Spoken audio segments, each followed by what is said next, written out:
तृणमूल कांग्रेस का जन समर्थन और मनोबल नीचे गिरता गया और जैसे ही हिंसा मुक्त और शांतिपूर्ण चुनाव और मतदान संपन्न हो गया तो तृणमूल कांग्रेस के मन की अशांति और बेचैनी बहुत बढ़ गई और जैसे ही एग्जिट पोल के रुझान सामने आए तो ऐसा लगने लगा कि उनका संतुलन भी पूरी तरीके से खोने लगा और देश के इतिहास में पहली बार ऐसा हो रहा है जब किसी ऐसे राज्य में जहां पर की चुनावी हिंसा एक सामान्य और सहज बात हो गई थी, 2018 के पंचायत चुनावों में 75 लोगों की हत्या हुई थी। उस राज्य में यदि विधानसभा के चुनाव बगैर कोई विशेष हिंसा के संपन्न हो जाएं और तब किसी के मन में आपत्ति हो तो मेरा सवाल उठता है कि संविधान किन लोगों के रहने पर खतरे में है। अब जिस प्रकार से तृणमूल कांग्रेस ने अनर्गल निराधार आरोपों को मुद्दा बनाकर सर्वोच्च न्यायालय जाने का प्रयास किया, ये भी उनकी चिर परिचित छटपटाहट और बौखलाहट का ही एक प्रमाण है। विगत 10-12 वर्षों में भिन्न भिन्न न्यायालय के स्तरों पर लगभग 80 बार से अधिक टीएमसी कोर्ट जा चुकी है और हर बार उसे मुंह की खानी पड़ी। सर्वोच्च न्यायालय ने भी आज स्पष्ट रूप से संवैधानिक दृष्टि से किसी चुनावी प्रक्रिया में हस्तक्षेप करने से की तृणमूल कांग्रेस की याचिका खारिज कर दी। उल्लेखनीय बात यह है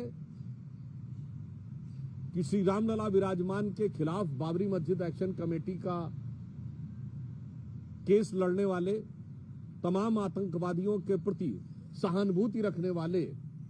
और तृणमूल कांग्रेस के प्रति राजनीतिक रूप से अभिभूत रहने वाले श्री कपिल सिब्बल जी की याचिका आज पूरी तरीके से खारिज कर दी गई। अब उनके मन में जो प्रश्न उठता था कि उनको अमुक केंद्र सरकार के कर्मचारियों पर भरोसा नहीं है, राज्य सरकार के कर्मचारियों पर भरोसा है, तो मैं ममता जी से कहना चाहता हूं आज भरोसे का सवाल आपके खुद के ऊपर है। जब आईपैक के ऊपर रेड हुई तो ये पहली बार ऐसा हुआ जबकि कोई मुख्यमंत्री स्वयं वहां पहुंच गई, अर्थात उनको अपनी पुलिस और अपनी राज्य सरकार की एजेंसी पर भरोसा नहीं था। पॉइंट नंबर 2, वो वहां पर खुद अंदर गई, अर्थात उनको अपने पर्सनल स्टाफ पर भी भरोसा नहीं था। पॉइंट नंबर 3, उन्होंने खुद उठाकर वो हरे रंग की फाइल अपने हाथ में रखी, अर्थात उनको अपने किसी निजी सहयोगी पर भी भरोसा नहीं था। तो जब भरोसा स्वयं तृणमूल कांग्रेस की सरकार को अपनी ही सरकार अपने कर्मचारियों और अपने ऑफिस पर नहीं है तो यह इसलिए है क्योंकि जनता का भरोसा पूरी तरीके से उठ चुका है। और मेरा ये सवाल है इंडी गठबंधन से और सारी देश की जनता को ध्यान से इस विषय को देखना चाहिए कि जहां पर शांतिपूर्ण मतदान होने पर, हिंसा मुक्त मतदान होने पे, हत्याएं न होने पर किसी को समस्या उत्पन्न हो रही है, इससे बहुत साफ है कि हिंसा, दबाव, भय और आतंक के आधार के ऊपर जो सत्ता बनाने का प्रयास था वह आज पूरी तरीके से भरभराता जा रहा है और संवैधानिक उपकरणों का इस प्रकार से दुरुपयोग करना और संवैधानिक संस्थाओं में बार बार जाकर न्यायालय को इतनी बार जाना, मुझे लगता है कि यह न सिर्फ आपकी राजनीतिक हताशा को दर्शाता है बल्कि यह भी दर्शाता है कि संवैधानिक व्यवस्थाओं में आपकी आस्था नहीं है और उसका आप दुरुपयोग करना चाहते हैं। आज का जो सर्वोच्च न्यायालय का निर्णय है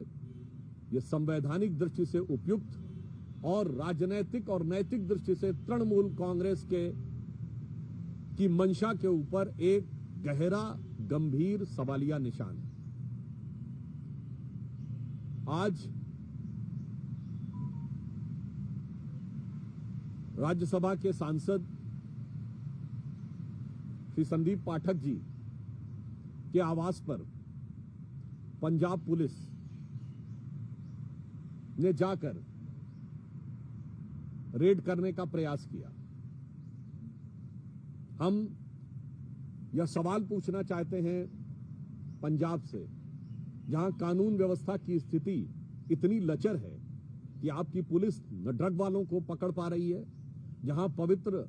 हरमिंदर साहब के गेट के ऊपर भी गोली चल जाती है, जहां पर पुलिस अधिकारियों के कार्यालय पर हमला हो जाता है और वहां पर नियंत्रण न करके आज जिस प्रकार से पाठक जी के आवास पर पंजाब पुलिस ने धावा बोला है, मेरा सवाल केजरीवाल जी से है कि इस तथाकथित नई राजनीति के अलंबरदार यह बताएं कि आपके राज्य में जहां कानून व्यवस्था सर्वाधिक ध्वस्त है,